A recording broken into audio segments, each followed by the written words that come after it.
What if I told you that Africa's richest man started with a small loan from his uncle? No skyscrapers, no cement empire, just sugar, rice, and a dream. This is not just a story about money, it's about vision, grit, and building something from nothing. This is the story of Aliko Dangote. If you love the story I'm about to share with you, please give it a like and make sure to listen to the very end because you'll be learning valuable lessons from this story of Aliko Dangote. So if you're ready, let's get started. Aliko Dangote was born on April 10, 1957 in Kano, Nigeria, into a well-known entrepreneurial family. His great-grandfather was one of the wealthiest men at the time. So yes, Dangote had a business legacy behind him. Legacy doesn't mean success because you can as well have a legacy and choose not to follow it.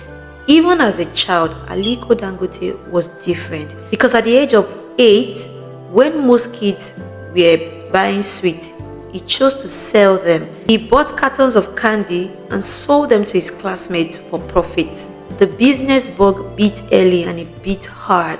But here is the twist: despite the family name, remember he had a great-grandfather who was very wealthy, so the name was there. Aliko never coasted on luxury. He worked his way up. Now let's talk about the first big move. In 1977, Aliko was just 20 years old. He approached his uncle named Sanusi Dantata and he asked for a loan to start his own trading business. Guess how much loan he asked for?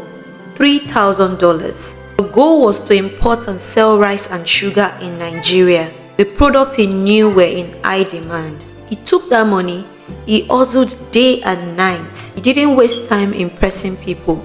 He focused on profit margins and volume. Very quickly, he was able to repay the loan in full. That was just the beginning for Aliko.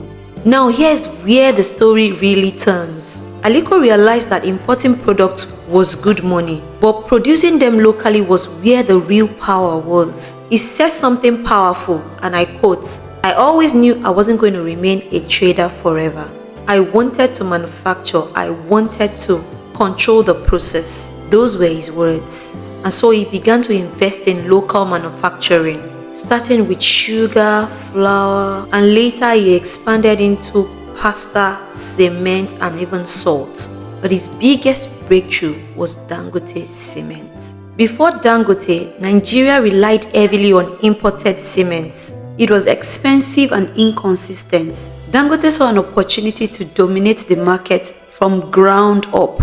He built Dangote Cement, one of the largest cement plants in the world, and it drastically reduced Nigeria's dependence on imports. Not only did he become the richest man in Africa, but he also created thousands of jobs and contributed to the economy. It wasn't all smooth. He faced criticism for having a near monopoly in some sectors. Some accused his empire from benefiting from government ties. But you can't also ignore the fact that he took major risks. He built infrastructure and invested in Africa. It wasn't all smooth, and he is not stopping.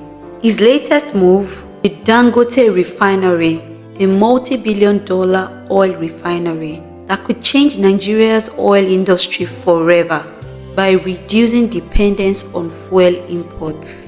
I wouldn't be wrapping up this story without giving us the lessons. So what are the lessons from Aliko Dangote's story? The first one is to start with what you have, even if it's small. The second one is don't just buy and sell. Think bigger, build, produce. The third one is focus. Aliko was focused. He didn't chase every shiny idea. He stayed on his lane. And the last one, and most importantly, is build for impact, not just for income. Dangote once said, if you don't have ambition, you shouldn't be alive. Which means for everyone living today should have an ambition of what they want to be, who they want to be, and what they want to achieve in life. What are your goals?